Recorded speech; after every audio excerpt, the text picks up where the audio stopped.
예, 여러분 안녕하세요. 사고 표현 6주차 공부를 합시다. 어, 우리 6주차에는 히랍 신화의 세계에 대해서 좀 다양하게 살펴보고자 합니다. 어, 히랍 신화는 이제 그리스 신화를 말하죠. 우리가 그리스, 로마 신화 이렇게 많이 알고 있는데, 본래는 이제 히랍인데 영어식으로 표현해서 이제 그리스 반도, 뭐 그리스 신화 이렇게 이야기하거든요.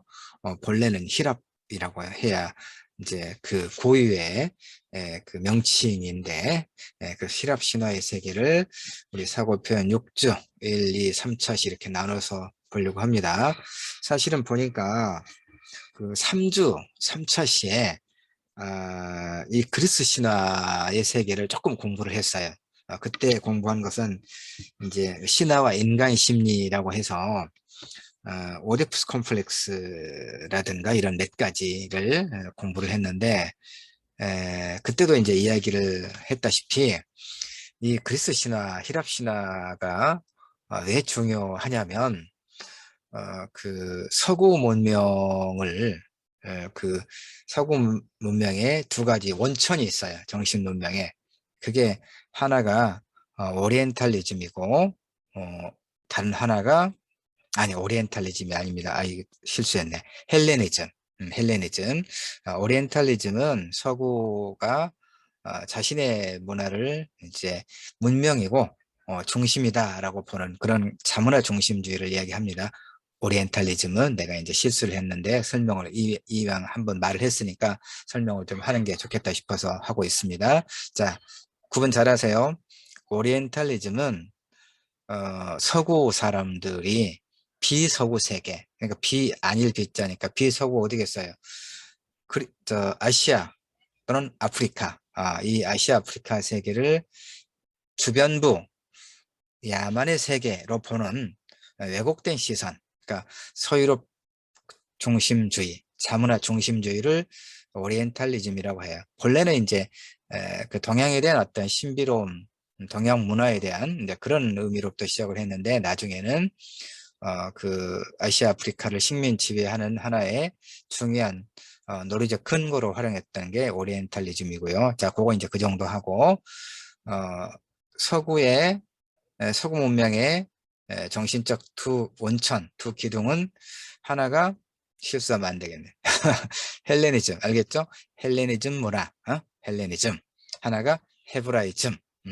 헤브라이즘은 기독교 문명을 말해요. 기독교, 헤브라이즘은. 음.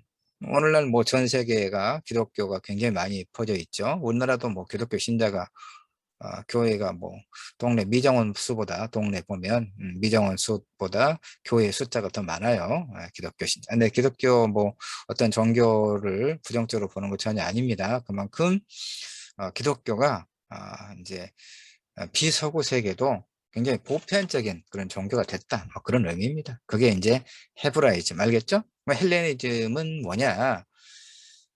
아, 로마가 로마가 인도까지 이제 진출을 해요. 그러니까 그 중세 13세기 때 징기스칸의 그 몽골이 중국과 이 중앙아시아를 거쳐서 소유럽까지 진출을 하잖아요. 말이 진출이 정복 전쟁이죠. 그렇게 해서 이제 동서교역로가 열리는 그런 세계 대제국을 한번 건설했었죠. 정복 전쟁을 통해서.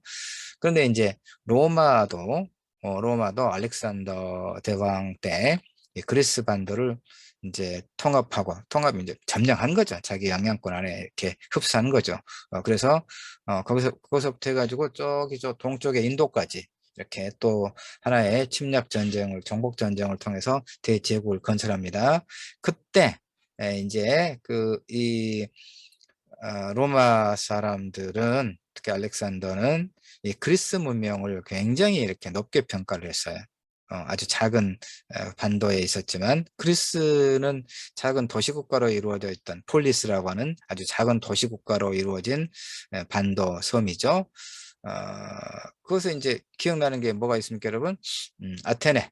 음, 그다음에 그러니까 직접 정치가 꼽혔던 아테네. 그다음에 이제 우리가 그 어떤 제대로 된 훈련하고 그러면 스파르타식 훈련 이렇게 이야기하죠.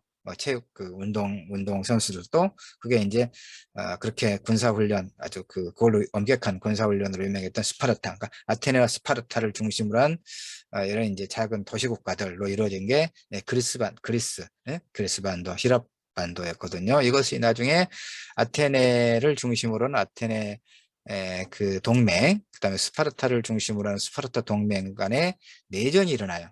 그게 펠로폰네소스 전쟁인데 내전이 일어날 때 이제 아테네 군 진영에서 또 전염병이 발생하고 그렇게 해서 이제 전쟁이 끝났는데 나중에 내전이 끝나고 난 다음에 얼마 지나지 않아서 힘이 약화돼 가지고 이제 대륙에서 한참 그 힘을 확장해 가던 로마에게 먹혀요.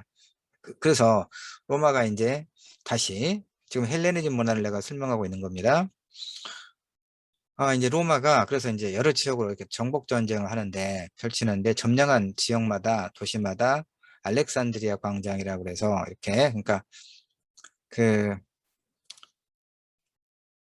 그러니까 이를테면 그리스와 같은 아테네 그 신전이라든가 아고라 같은 그러니까 높은 산 그 중턱에는 그 신전을 만들고 그 평지 같은 이런 곳은 아고라 광장이라고 그래서 그러니까 아테네에서 그렇게 했단 말이에요. 그러니까 그런 식으로 도시를 만듭니다. 그러면서 이제 다시 말해서 그때 로마가 정복 전쟁을 펼치던 때에 동서 문화가 하나 융합이 되겠죠. 서로 만나서. 이게 이제 그렇게 해서 형성된 게 지금 내가 이야기하고 있는 무슨 문화요? 헬레니즘 문화다 이런 얘기. 헬레니즘 문명. 예? 그러니까 지금 내가 지금까지 뭘 설명했는가 여러분 이해할 수 있죠. 서유럽 세계. 예? 우리가 보통 서양이라고 하잖아요. 서구의 정신 문명의 두 기둥, 두 원천이 하나가 헬레니즘이고 하나가 헤브라이즘인데 헤브라이즘은 기독교 문명을 이야기하는 것이에요. 기독교 사상을. 그다음에 헬레니즘은 고대 로마 이 로마 시대에 이제 정복 전쟁을 통해서 동서양 간의 어떤 문화가 교류하면서 형성된 하나의 문화를 말하는데 그 문화의 근간이 그리스 문화다 이런 얘기 알겠죠? 그러니까 헬레니즘의 근간에는 그리스 문화가 자리 잡고 있다 이런 얘기예요. 그래서 그리스 신화는 오늘날 서구뿐만 아니라 전 세계적으로 그 그러니까 문학과 특히 이제 어떤 문학 작품에 굉장히 많이 하나의 상징으로 문화뿐만 아니라 다양한 뭐 화장품 이름에도 지금도 있는지 모르겠는데 헤라 이런 화장품도 이 그리스 신의 이름이거든요. 그다음에 뭐 우리가 그 여성 속옷 란제리 이제 그것도 예전치긴 하지만 뭐 비비안인가?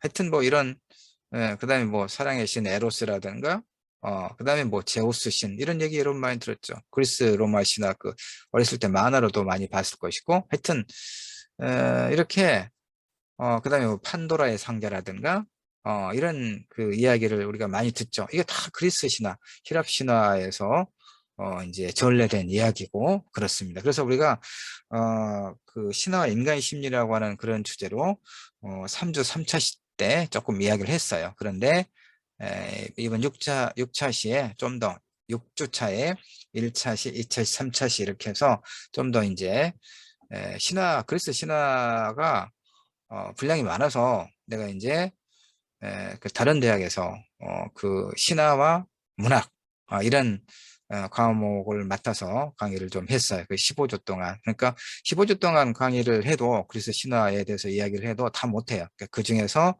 이제 문학과 연결되는 다 문학과 연결되는데 문학과 연결되는 이제 그 주요한 내용만 이렇게 선별해서 한 학기 동안 공부를 했거든요. 그러니까 우리가 뭐 한 차시 또는 뭐 한 주 공부해가지고는 히랍 신화의 세계를 다 이해하지 못하지만 그래도 좀 중요하다 싶은 거 우리 사고 표현과 관련해서 사고 표현은 그러니까 우리가 살아가고 있는 세계, 우리 사회, 공동체의 다양한 어떤 문제들이 무엇이 있는가를 살펴보고 그렇게 해서 타인과 세계에 대한 이해를 좀 더 확장하는 것, 그리고 그것을 사고 표현이니까 또 말과 글을 통해서 그걸 논리적이고 체계적으로 설명할 수 있는 것, 이제 이런 능력을 배양하는 과목이 우리 사고 표현이죠.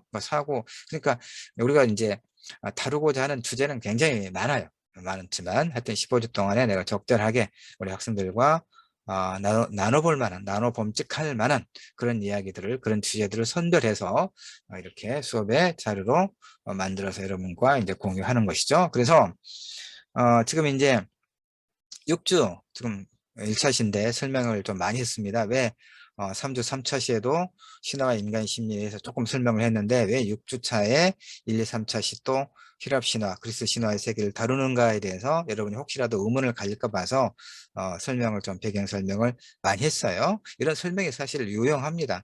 느닷없이 어떤 공부를 하는 것보다는. 자, 그래서 1차시에는 이렇게 그리스 신화의 세계를 이제 좀 이야기를 나눌 거고 2차 시에는 불의 상징, 프로메테우스가 이제 인간에게 불을 갖다 주거든요. 불의 상징, 그 다음에 또 판도라의 상자, 이야기 많이 들어봤죠.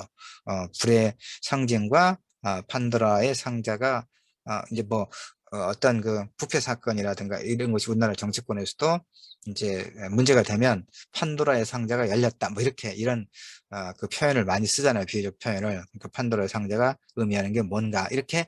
그래서 신화는 문학뿐만이 아니라 문화의 작품뿐만이 아니라 어떤 시사적인 문제에서도 굉장히 많이 그 즐겨 사용을 합니다. 그러니까 그리스 신화에 대한 주요 개념들, 주된 이야기들을 좀 우리가 이해하고 있는 것은 교양의 측면에서도 매우 좋습니다. 그 다음에 이제 3차 시는 남성 사냥꾼 신화라고 하는 이제 주제로 이야기를 하려고 해요. 이것은 이제 그리스 신화와 뭐 연결이 돼 있긴 하지만 특히 이제 그 페미니즘의 관점에서 좀 접근하는 그런 문제가 3차 시에 남성 사냥꾼 신화에 관한 이야기예요. 그때 이야기를 하겠지만 이제 그 페미니즘이라고 하는 게 여성 우월주의가 아니에요. 우리 사고표현 지금 이번 학기에 2021학년도 2학기에 사고표현 수업을 듣는 친구들이 대체로 남학생들이 좀 많은 것 같은 이름으로 보면 그러던데 이건 이제 그 페미니즘에 대해서 우리 한국 사회가 그 공부를 제대로 이렇게 하질 않으니까 할 기회가 없고 그렇기 때문에 감정적으로 페미니즘 그러면 2030 남성들 사이에서 굉장히 이제 부정적인 그런 느낌부터 갖고 좀 배격하려고 하거든요. 여성 우월주의다. 오히려 남성들이 역차별을 받고 있다. 남성은 군대도 가지만 여성은 군대도 가지 않으면서 뭐 이런저런 데이트 비용도 남성이 다 내고 뭐 이렇게 여러 가지 이제 군대 갔다 와도 뭐 가산점도 없고 오히려 그 2년 가까운 시간만 허비했다. 그동안에 이제 여성들은 뭐 공무원 시험 준비해서 뭐 9급이나 7급 공무원 합격자를 보면 여성의 비율이 더 높다. 이렇게 해서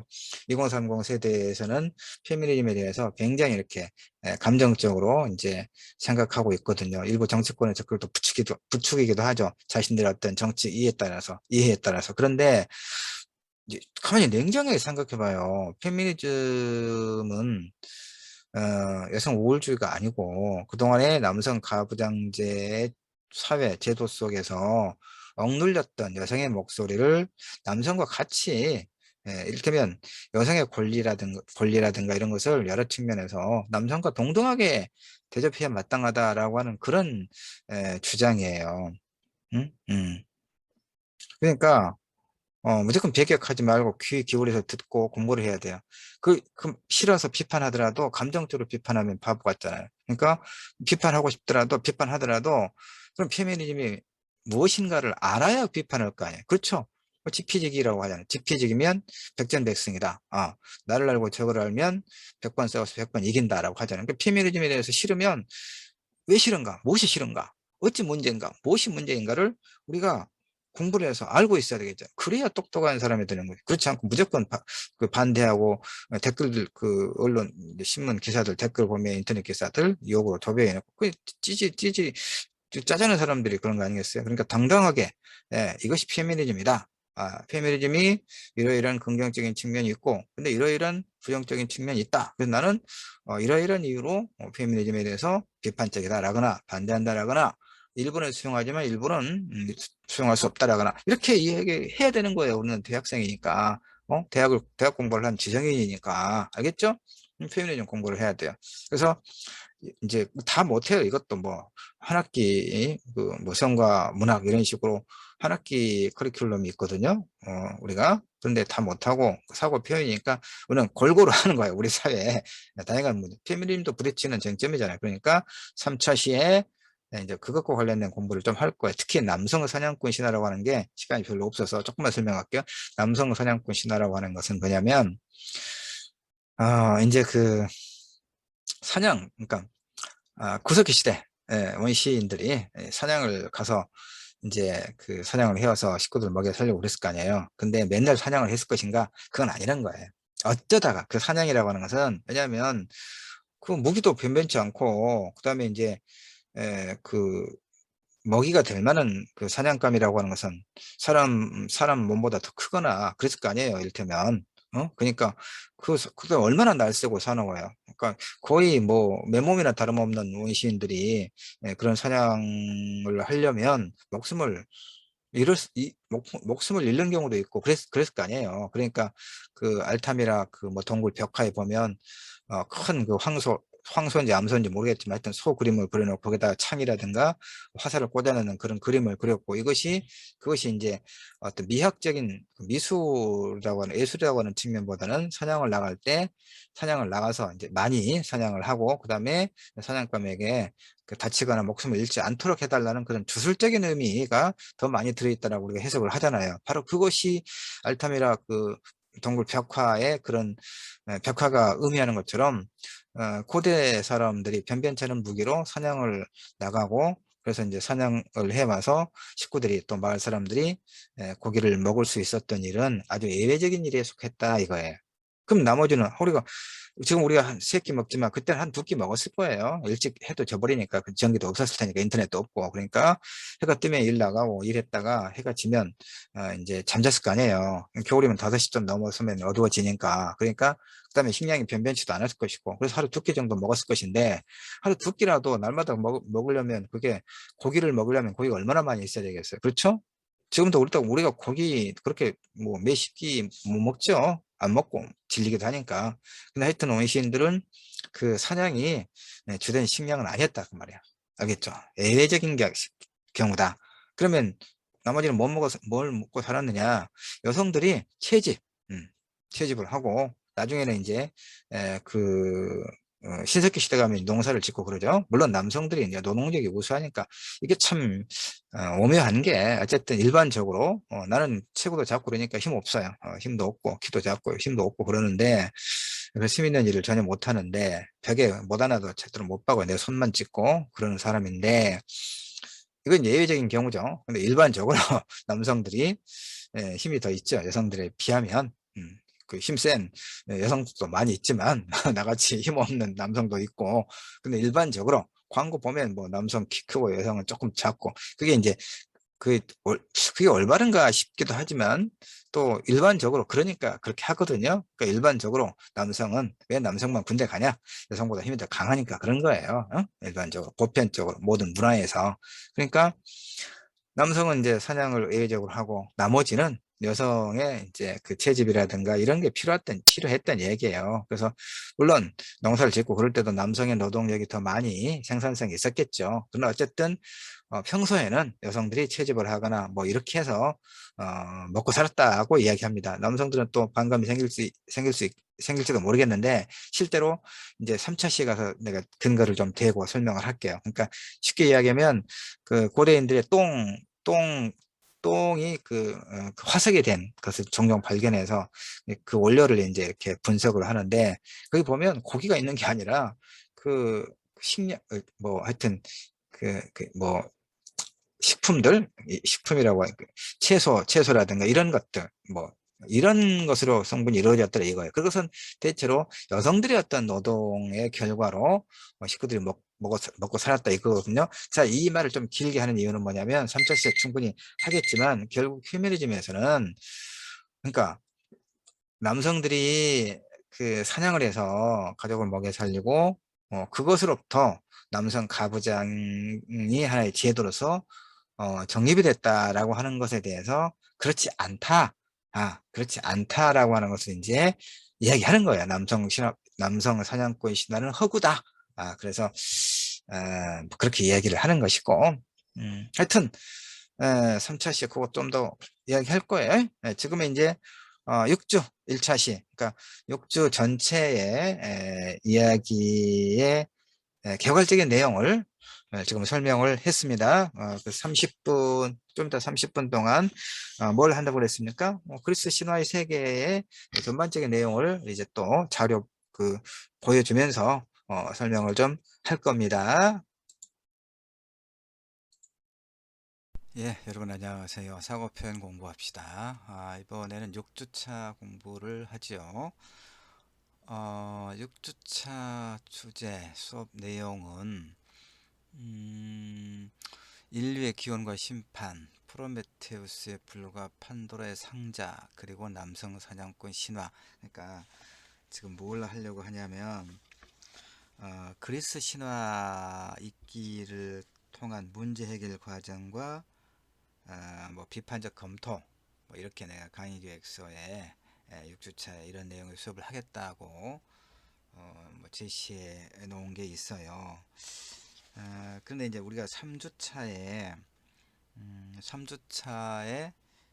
1차 시에는 가족의 재발견 뭐 이런 거, 2차 시에는 회복 탄력성과 뒷선의 미소, 긍정적인 긍정의 어떤 가치, 그다음에 3차 시에서 그리스 문명의 원천으로서 그리스 신화 읽기를 한번 했어요. 3주 3차 시에서. 그러니까 그때는 신화와 인간 심리를 살폈는데 이번 6주차에는 이제 그리스 신화, 그러니까 그리스 신화는 굉장히 방대해요. 그러니까 우리에게도 신화가 있죠. 건국 신화로서 단군 신화가 있는데 단군 신화 내용은 굉장히 짧죠. 근데 그 인물도 뭐 그야말로 그 몇 명 나오고 한정적인 거고, 물론 여러 가지 의미는 많지만, 근데 그리스 신화는 굉장히 양이 많죠.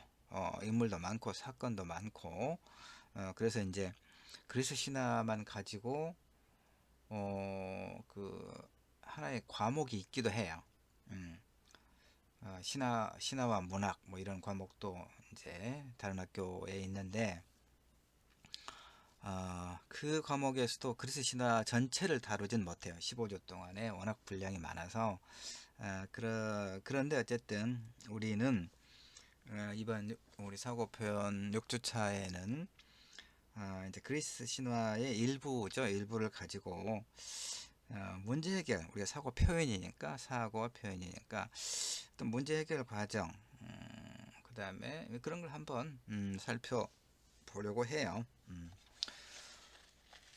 그리고 이 자료는 9페이지짜리인데 6주차 수업 자료로 PDF 자료 제공할 거고, 그 영상 녹화는 1, 2, 3차씩 이렇게 30분씩 나눠서 이제 제공할게요. 신화는 사실 그리스어로 미토스라고 해요. 미토스. 그러니까 스펠링을 보면 MYTHOS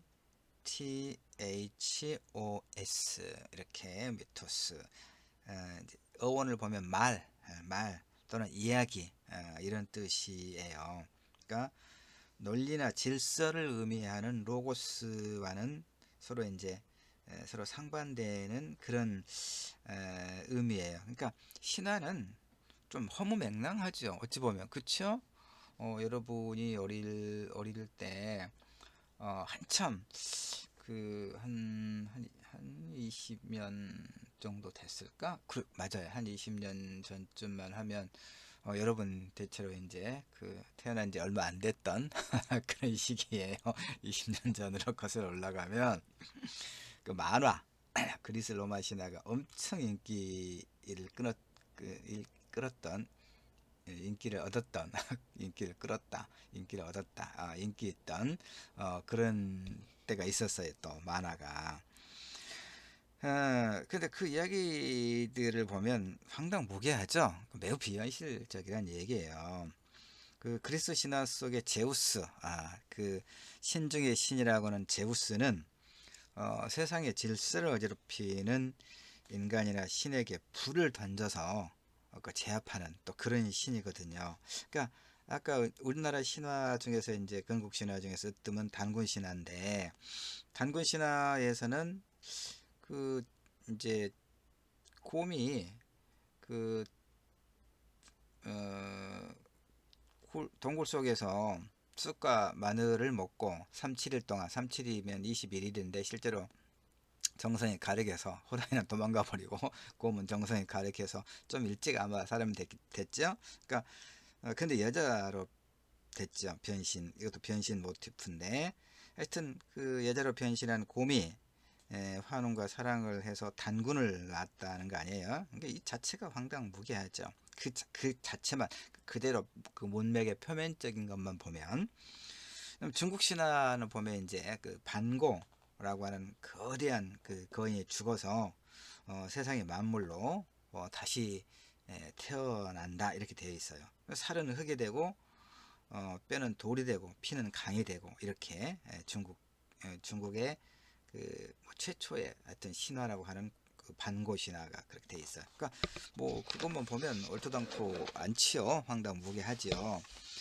그런데 그러면 이제 신화는 결국은 그 우리가 이제 설화라고, 이제 이거 여러분 중학교 때 배웠을 법한데, 그러니까 이야기의 분류를 설화라고 해요. 설화가 말 그대로 혀설자거든요. 그러니까 입에서, 그러니까 문자로 기록되기 이전에 입에서 입으로 전해지던 이야기를 설화라고 하죠.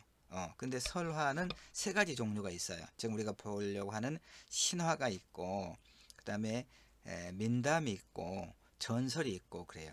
근데 이 신화는 말 그대로 이제 신들에 관한 이야기인데, 이렇게 글자가 없었던 고대인들은 이 신화를 통해서 세상을 읽어내고 이해한 거예요. 그러니까 신화는, 그래서 그 고대인들에게는 지어내고 꾸며낸 이야기가 아니라 그대로 믿었던 현실이자 진실이었다는 얘기예요. 그러니까 이를테면 고대 그리스인들은 번개가 치면 제우스 신이, 그러니까 그 번개가 발생하는 과학적인 그 인과관계 그 과정을 그때는 모르잖아요. 고대인들은 몰랐으니까 뭔가 어떤 기이한 현상, 예컨대 제우스 신이 잘못을 저지른 인간에게 벌을 주기 위해서다라고 생각했단 말이에요. 우리 조상들은 뭐예요? 우리 민족이 은근과 끈기를 지닌 고무 성격을 닮았다 이렇게 생각하지요. 고대 그리스인들은 세상 만물이 엄청난 거인에서 생겨난 것으로 봐요. 이 반고라고 하는 거대한 거인이 죽어서 세상의 만물로 다시 태어났다 이런 신화가 있거든요. 살은 흙이 되고 뼈는 돌이 되고 피는 강이 되고 이렇게. 그러니까 뭐 그 어떤 상상력의 확장이라고 볼 수 있죠. 사실 중국은 참그 신화가 그냥 만들어진 게 아니라 중국은 엄청나게 큰 나라죠. 여러분 중국 여행을 가본 친구들이 많을 텐데, 나도 오래전에 이제 중국 여행을 4박 5일로 다른 그 선생님들이랑 갔어요. 정말 중국은 엄청나게 그 산도 크고, 뭐 산 옆으로 흐르는 강이 뭐 바닷물처럼 이 콸콸콸콸 물이 얼마나 그 수량이 많은지, 그다음에 뭐 그 산에 그 바위도 크고 바위의 그 조각도 하여튼 중국은 큰 나라였어요. 큰 나라. 예, 우리는 산도 아기자기하고 그런데 중국은 하여튼 엄청나게 큰, 인구도 뭐 세계 1위죠. 13억이나 되니까. 자, 이렇게 신화는, 그러니까 내가 하는 이야기는, 신화는 이제 하나의 꾸며낸 이야기죠. 지금 우리 현대인들이 볼 때는. 그러나 문자 이전에 고대인들의 삶에서는 신화가 하나의 진실된 이야기로 받아들여졌다 이런 얘기예요. 그런데 그 반고 이야기, 그 굉장히 거대한 신. 그러니까 중국은 워낙 그 어떤 자연이라든가 영토라든가 이런 게 크다 보니까 바로 거인을 생각해낸 거죠. 우리 한민족은 오랫동안 지금 반만년 역사에서 나라가 워낙 작다 보니까 그 이를테면 뭐 주로 중국이죠. 중국 쪽에 큰 나라, 나중에 일본도 그렇고 하여튼 주변에 그 강성한 국가들에 의해서 끊임없는 침략을 받았고 전쟁 속에서 사람들이 죽고 파괴되고 끌려가고 이렇게 어려움을 엄청 많이 겪었잖아요. 그러니까 그러면서도 이제 끈질기게 살아남아서 이렇게 국가를 이루죠. 그러니까 이 그 단군 신화, 그러니까 사실 단군 신화가 고려 시대 충렬왕 때 그 무슨 스님인가 언론 이름이 또 안 떠오르네. 그 민가 그러니까 그 몽골의 지배하에 몽골의 지배하에 있던 시기에 그 어떤 민족의 자존감이라든가 이런 것을 이제 그 좀 높이고자 하는 그런 의도에서 민간에서 이야기로 전해지던 것을 이렇게 그 기록으로 남겼단 말이야. 그 끈질김의 어떤 그런 그 어떤 생각을 이렇게 연결해서 볼 수 있겠죠. 이렇게 신화는 구석기 시대나 신석기 시대 등 고대인들이 겪은 세상 체험을 담은 하나의 이야기죠. 그러니까 고대인들은 오늘날의 현대인들과는 다른 감각으로 세상을 느꼈겠죠.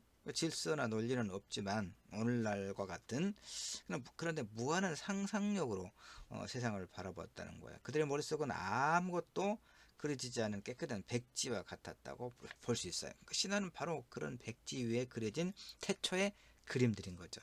고대인들은 순박하고 순수한 마음으로 우주의 기원, 생명의 탄생과 죽음, 해와 달과 별이 연출하는 하늘의 파노라마를 바라보는 거예요. 그러니까 천둥, 번개, 홍수, 태풍, 지진, 화산 이 대자연의 신비를 지금 우리가 신비라고는 했지만 엄청나게 삶을 위협하는 그런 어떤 이변적인 상황이었겠죠. 고대인들에게는.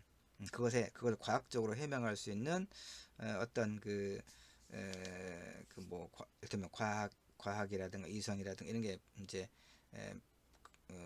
형성되기 이전이니까. 그래서 이제 그런 것 신화가 바로 그런 역할을 했다는 얘기예요. 고대인들의 고대인들이 세상을 이해하는 하나의 방식. 신화는 두 얼굴을 지니고 있어요. 하나는 왜곡되고 과장된 뭐 이를테면 만화 같은 얼굴. 그래서 신화에서 신들의 변화무쌍한 변신술과 상당히 잔인한 싸움, 끔찍한 괴물들을 가볍게 물리치는 영웅들의 이야기가 많거든요.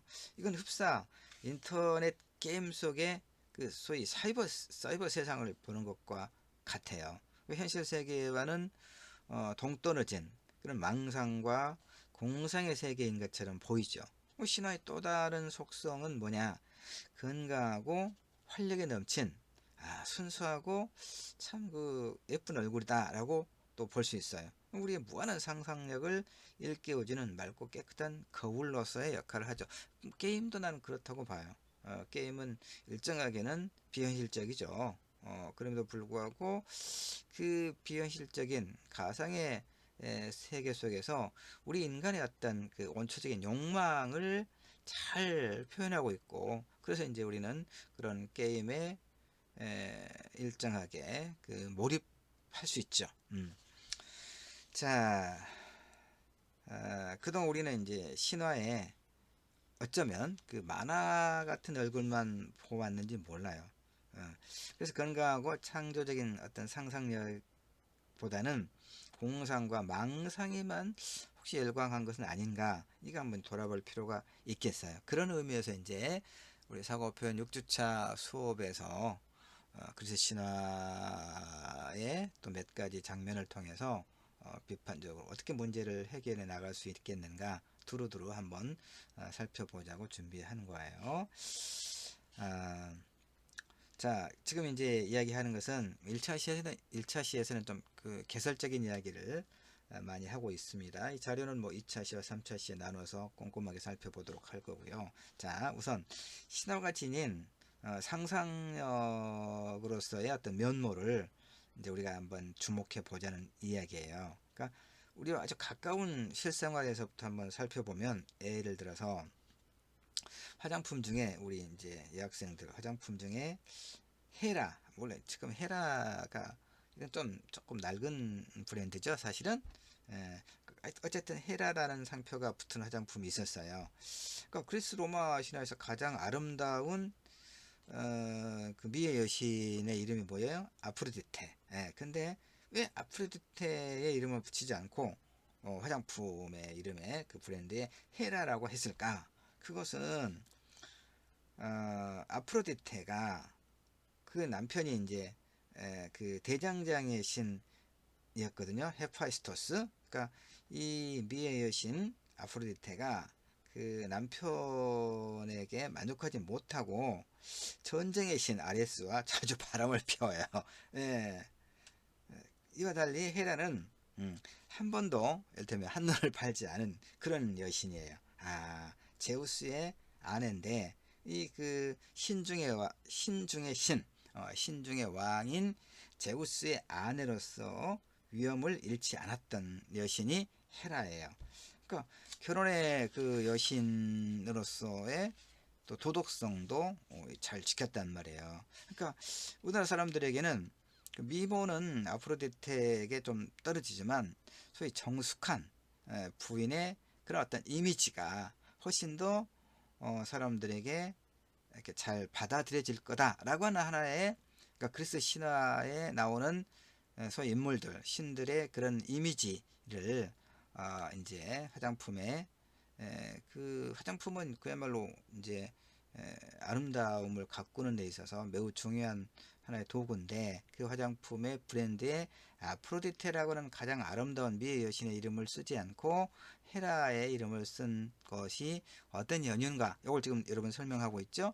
이렇게 물론 서양 사람들은 뭐 아프로디테라는 이름을 택했는지 모르겠어요. 그러나 헤라가 가지고 있는 그런 어떤 소위 긍정적, 그러니까 우리는 유교적인 그런 어떤 그 유교적이고 가부장적인 그런 어떤 뭐 이데올로기가 오랫동안 이렇게 우리의 의식과 무의식의 제도에 들어와 있잖아요. 그런 연원으로 우리가 해석할 수 있어요. 자, 그 세계 지도를 둥근 공에 그려놓은 지구의가 있죠. 또는 사람 모형의 그 누군가가 그 밑을 떠받치고 있는 것을 알 수 있어요, 여러분. 나중에 이제 뭐 기회가 있으면 그 지구의를 한번 봐보세요. 그 밑에 그 모형에, 그러니까 사람 모형의 누군가가 그 둥근 지구의를 떠받치고 있는 게 있어요. 그 인물이 누구냐? 아틀라스, 아틀라스. 그리스 로마 신화에서 아틀라스는 어떤 신이냐? 프로메테우스의 형이에요. 그러니까 이 프로메테우스는 제우스가 아버지 크로노스와 싸울 때 크로노스 편을 들었거든요. 제우스에게 큰 걸림돌이 이 프로메테우스였죠. 아틀라스 힘이 굉장히 이제 힘이 센 신이어서 제우스는 아버지 크로노스를 간신히 잡은 뒤에 자기 편을 들지 않았던 아틀라스에게 지구를 떼매고 있으라는 이런 벌을 줘요. 아틀라스라는 초콜릿도 있거든요. 아틀라스의 우리식 표현인데 그걸 먹으면 아틀라스처럼 힘이 세질까요? 또 아틀라스라는 트럭 밑을 받치고 있는 직사각형의 꽤 큰 그 건전지도 있거든요. 아틀라스 신이 지구를 받치고 있는 것과 비슷한 그런 형상, 이미지죠. 이렇게. 그다음에 또 그러니까 그리스 신화의 신들의 이미지가 우리 어떤 그 일상과 전혀 무관하지 않은 곳에 이렇게 곳곳에 있다는 걸 지금 내가 좀 예를 들어서 설명해 주고 있는 거예요. 그러니까 신화는 문자가 발명되기 이전에 고대인들의 어떤 삶의 양식을 그 세계관을 그대로 보여주는 이야기다라고 하는 것이고, 그것이 오래전의 이야기고, 그다음에 또 서구의 신화임에도 불구하고 2000년 3000년이 지나고 또 우리나라에 그래서 그리고 또 우리나라 그쪽에 그 지리적으로 먼 우리나라의 오늘날에도 이렇게 여러 겹으로 연결되어 있다는 것을 지금 보여주고 있는 거예요. 그러니까 사실은 그리스 신화를 잘 이해하는 것은 인문학적 어떤 그 교양에서 굉장히 중요한 위치를 차지하고 있기도 해요. 근데 그래서 신화로서만 끝나는 게 아니라 여러 문학이라든가 뭐 철학이라든가 심리학이라든가 이렇게 다양한 학문 분야에서 활용되고 있고, 지금 이렇게 여러 가지 어떤 마케팅, 어떤 상품의 이미지 전략, 브랜드 이미지 전략과도 매우 밀접한 연관이 있다는 거예요. 그 다음에 시리얼이라고 하는 과자에도 그리스 로마 신화 속에 이름이 숨어 있는데, 예컨대 곡신의 여신, 곡물을 말하죠. 곡신의 여신은 데메테르인데 로마에서는 이걸 케레스라고 불렀거든요. 그 시리얼은 이 케레스라는 말에서 이제 파생된 말이에요. 근데 또 바카스, 그 바카스 있죠? 동아지역에서 바카스는 지금 50년, 70년 뭐 이렇게 된 피로회복 자양강장제로 아주 널리 알려져 있는 그 음료인데, 그 바카스는 이를테면 그리스 신화에서 술의 신은 디오니소스였거든요. 근데 이걸 로마에서는 바쿠스라고 불러요. 그러니까 이 우리 지금 바카스 그 자양강장제 음료는 이 바쿠스라고 하는 그 술의 이름에서 이렇게 파생된 거거든요. 근데 그러니까 술도 적당히 먹으면 건강에 도움이 된다는 이런, 그러니까 뭐 포도주, 적색 포도주가 뭐가 좋냐 안 좋느니 뭐 사실 그 좀 분간하기 어려운 이야기가 많아요.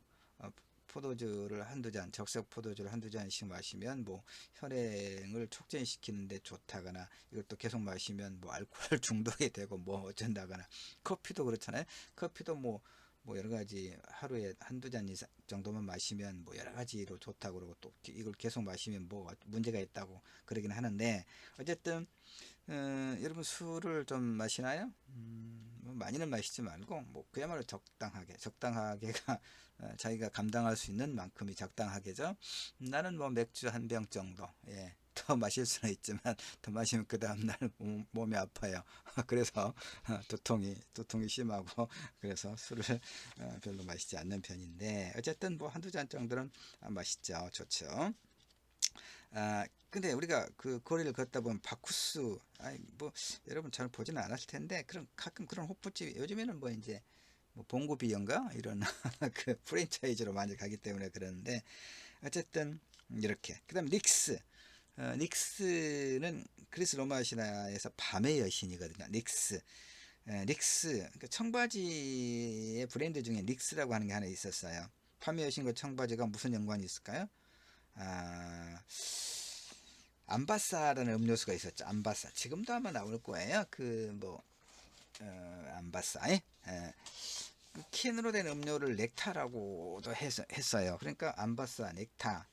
다 그리스 로마 신들의 음식인 암브로시아, 그 다음에 음료수인 넥타르, 이런 말에서 따온 거예요. 좀 더 할까요? 예, 조금 더 하죠. 시간이 일차시는. 예. 톰 크루즈 주연의 영화 미션 임파서블 2에도 그리스 로마 신화 이야기가 들어있어요. 사실은 악당들이 웬만한 도시 인구를 모두 오염시키고도 남는 악성 바이러스를 만들어서 돈을 벌려고 해요. 미션 임파서블 2를 보면.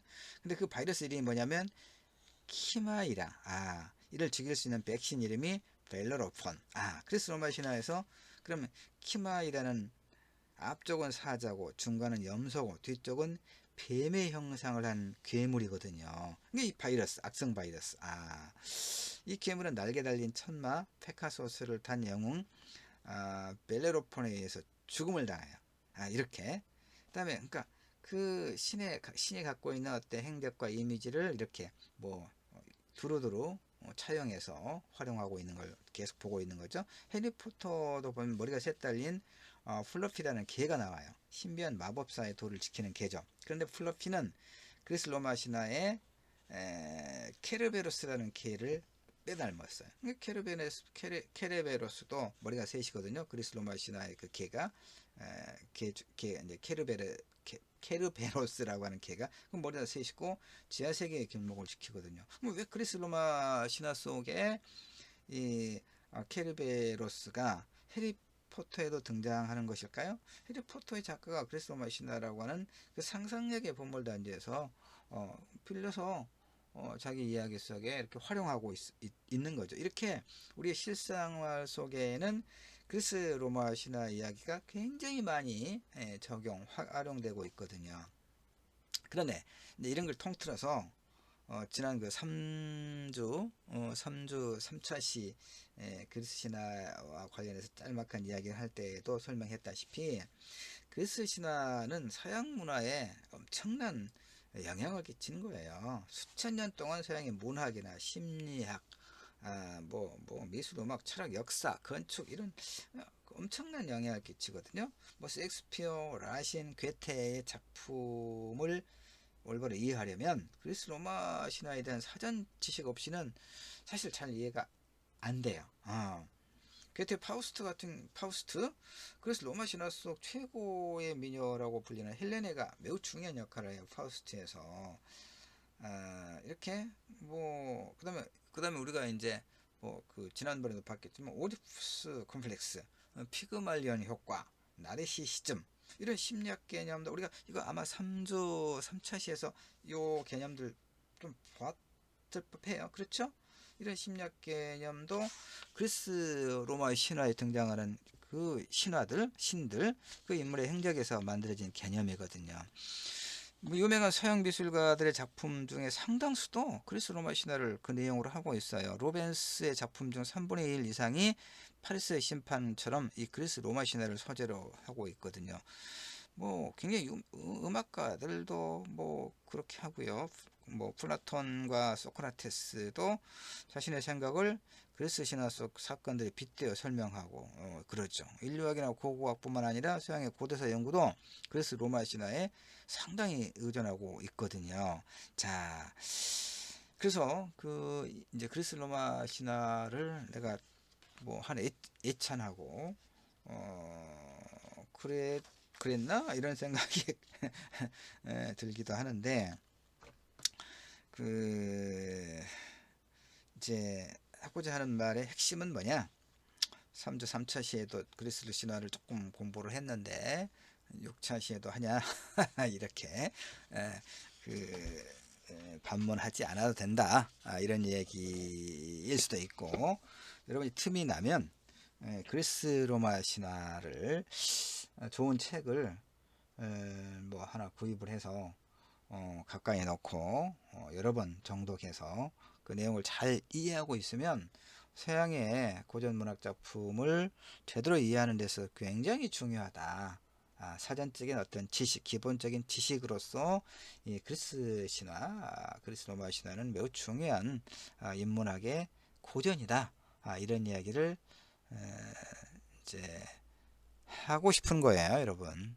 자, 그래서 이제 그런 그 의미가 있다라는 것이고, 이제 그 몇 가지를 좀 나눠서 설명을 좀 할 텐데 시간이 한 3분 있으니까 1차 시가 조금 더 설명을 할게요. 지난 학기까지는 1차 시, 한차 시에 25분이면 됐는데 이번 학기부터 우리 학교가 남부대학교가 30분 이상 이렇게 만들어야 된다. 이래서 이제 조금 피곤하기도 하죠. 나도 피곤하고 30분 동안 쉬지 않고 이야기를 해야 되니까 여러분도 또 잘 들어야 되니까 30분이 쉽지는 않은데, 자, 우주와 그래서 신화에서요, 우주와 세상이 안정되고 정착되면서 신들은 인간을 창조해요. 이제 그러니까 이게 이제 그리스 신화는 그 다신교죠. 근데 이제 그 유일신을 믿는 게 기독교죠. 이게 참 그 서구 문명의 두 축이 이 그리스 신화를 바탕으로 한 그리스 문명을 바탕으로 한 그리스 문화를 바탕으로 한 기본으로 한 헬레니즘 문명 문화고, 다른 하나가 헤브라이즘이라고 했잖아요. 그때 기억나나요? 3주 3처시였던 거. 헤브라이즘은 기독교 사상이죠. 기독교 사상은 유일신 사상이죠. 오직 하나님만. 그런데 이 그리스 신화에서 신화는 신들은 그야말로 다신 굉장히 많죠. 이게 투 큰 그 어떤 헬레니즘과 헤브라이즘 두 개가 두 가지가 오늘 서구 문명의 두 기둥이라고 하는 것은 상당히 좀 아이러니하죠. 자, 어쨌든 우주와 세상이 안정되고 정착하면서 신들은 인간을 창조하는데 자신들을 경비하고 제사진을 그런 어떤 족속들이 필요했기 때문이다라고 설명을 해요. 그렇게 해석을 한단 말이에요. 티탄의 아들 프로메테우스가 이 과업을 떠맡죠. 프로메테우스 불이죠. 그러나 그가 금지된 불을 훔쳐서 제우스가 이제 하여튼 금지된 불을 훔쳐서 인간에게 불을 가져다 주죠. 누가요? 프로메테우스가. 프로메테우스가. 그래서 금지된 불을 훔쳐서 인간에게 가져다 줌으로써 신과 인간의 갈등이 시작되는 거죠. 자, 갈등이 시작되고 그래서 이제 어떤 문제를 해결해야 되는 그 과제가 주어지는 거죠. 원래 그러니까 사고와 표현이니까. 불은 어떤 의미였냐? 문명의 상징이면서 또 성욕의 상징이에요. 불이라고 하는 게 많은 그 문학에서 보면 불을 다스리게 될 줄 이제 불을 다스릴 줄 알게 된 인간이 문명의 창조자이면서 욕구의 통제자가 되는 것은 당연하거든요. 그래서 이제 제우스 신이 그 몰래 그러니까 대장장이에게서 불을 훔쳐다가 인간에게 갖다 주거든요. 이 프로메테우스가. 그래서 제우스가 이제 프로메테우스를 벌하고 또 인간을 이제 벌한다고 하는 것이 이제 2차 시부터 또 할 이야기입니다. 여기까지 해서 일단 1차 시는 마치고 좀 쉬었다가 2차 시에서 이어서 하도록 할게요.